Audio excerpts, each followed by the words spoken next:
салом арз мекунам ба бинандаи бениҳоят азиз. Шалои Гулхоҷа ҳастам. Соати 10 ба вақти программ дар канори шумо азизон бо хабарҳои тоза аз Тоҷикистону ҷаҳон ва сипос мегӯям ки моро пайваста тамошо мекунед. Ман ҳамаи шуморо бозам 3 соат пас дар ҳамин ҷо мунтазир хоҳам буд дар барномаи хабарӣ ва дар пахши мустақим. امروز ساکنان تاجیکستان جشن استقلالیت کشور را تجلیل میکنند. در 29 سال مستقلیت نخستین بار این سنه بنابر پاندمی کرونا ویروس بدون برگزاری همگونه چاره‌بینی‌های تنتنوی، نشست‌ها و جشن‌ها و کنسرت‌های عیدانه برگزار می‌گردد. این همه در حالی است که هر سال در تاجیکستان روز 9 سپتامبر با تشکیل چاره‌بینی‌های فرهنگی و سیاسی و سیر و گشت در باغ‌ها جشن گرفته می‌شد. بر اساس قرار استادی مقابله با بیماری کرونا ویروس نو در تاجیکستان، سیر و گشت عیدانه ساکنان در باغ‌های استراحتی تنها با پوشیدن نقاب طبی و ریویه فاصله جسمانی که 2 متر مقرر شده است اجازه داده شده است. امسال طوری مشاهده می شود در کوچه و خیابان‌های دوشنبه نظر به شعار و لوحه‌های مربوط به جشن استقلال آویزه‌های انتخاباتی بیشتر به چشم می‌خورد. انتخابات پرزیدنتی در تاجیکستان روز 11 اکتبر برگزار می شود.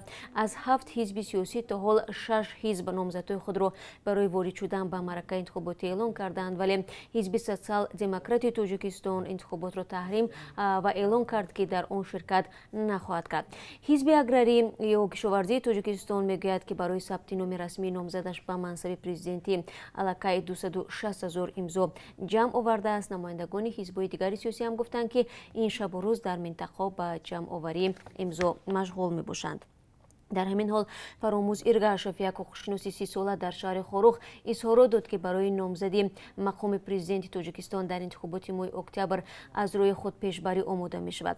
خود پیشبری این نامزد توجه را به طرف شخصی کشاند که هنوز سال گذشته عین چنین ادعا را کرد ولی دیرتر از آن دست کشید. قوتعلی مرادفی 70 ساله در گذشته یکی از فعالان فرانت خلقی بود. او می گفت با اشتراک در انتخابات پرزیدنتی سیاست ترس را میشکند، ولی حالا میگوید سیاست ترس او را نیز شکست. مصاحبه قوتعلی مرادف را میتوانید در وبسایت رادیو آزادی پیدا نمایید. نایب اولی پرزیدنت افغانستان امرالله صالح از یک سوءقصد جان به سلامت برد. طبق گزارش‌های رسیده صبح 9 سپتامبر اثنای حرکت کاروان صالح مواد ترکنده منفجر شده است. در این حادثه 6 نفر کشته، 20 کسی دیگر زخم برداشتند. بعد از این حادثه در فیسبوک نواری ویدیو پیدا شد که در آن امرالله صالح در کنار بیرق افغانستان ایستاده میگوید من صحت و سلامتم ولی محافظان مجروح شدند. همچنین امرالله صالح گفت که فرزندش همراه او بوده است و او نیز آسیبی ندیده است. در ادامه نوار صالح اقرار میکند که روی و دستش کمی سوخته است. خشونت روزافزون در افغانستان اعتماد میان طرف‌ها را ضعیف نموده در مذاکرات صلح حکومت افغانستان و طالبان مانع ایجاد میکند. هفته روان هیئت حکومت افغانستان با سبب‌های لوجستیکی در طول مذاکرات از سفر به پایتخت قطر را به تأخیر گذاشت. چند روز پیش حکومت افغانستان و طالبان تبادل اسیران را به انجام رسانیده شرایط را برای آغاز مذاکرات صلح که هدف از آن ختم جنگ طولانی در افغانستان است فراهم آوردند. سفارت ایالات متحده آمریکا در تاجیکستان اعلام کرد که به دادن روادید تحصیل برای دانشجویان آغاز میکند. نامنویسی داوطلبان برای صحبت از فردا 10 سپتامبر شروع می شود. اما سفارت میگوید این روادید در شکل خیلی محدود و تنها به دانشجویان داده می شود که باید برای ادامه تحصیلشان به آمریکا برگردند. در حال حاضر سفارت دانشجویان برنامه‌هایی را که نو شروع می شوند قبول کرده نمیتواند. در اطلاعیه سفارت آمده است برای گذشتن از صحبت باید به طور آنلاینی درخواست فرستاده شود.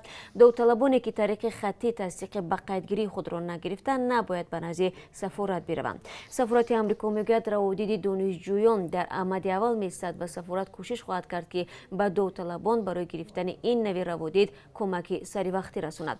در مؤسسه‌های تعلیمی آمریکا دانشجویان زیادی از تاجیکستان تحصیل می‌کنند و در دوره پاندمی کرونا ویروس 2 هواپیمای چارتری خواهشمندان بازگشت از آمریکا به تاجیکستان را به دوشنبه انتقال داده بود.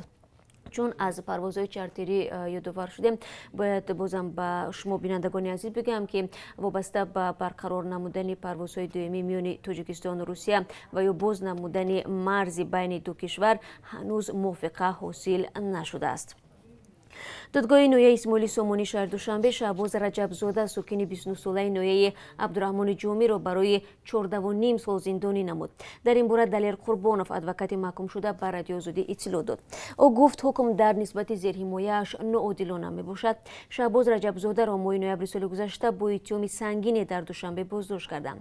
мақомоти интизомӣ ӯро ба ташкили иттиҳодияи ҷиноӣ, ҷалб ва иштироки ғайриқонунии шаҳрвандони Тоҷикистон дар воҳиди мусаллаҳ, задухӯрди мусаллаҳона ё амалиёти ҷангӣ муттаҳам карда буданд. дар пайи боздошт ва оғози мурофиаҳо пайвандони ҷавон гуфта буданд ки иттиҳомот асос надорад.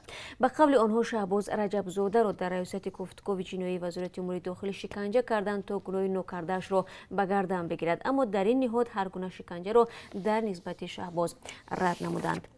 хуб, бинандагони азиз, ин чанд хабари тозае буд ки дар ин соат ба дасти ман расид ва ман барои шумо гуфтам. бо хабарҳои бештар ва гузоришҳои рӯз аз Тоҷикистону ҷаҳон дар пахши мустақим 30 соат пас дар ҳамин ҷо ман шуморо мунтазирам. рӯзи бобарор дошта бошед.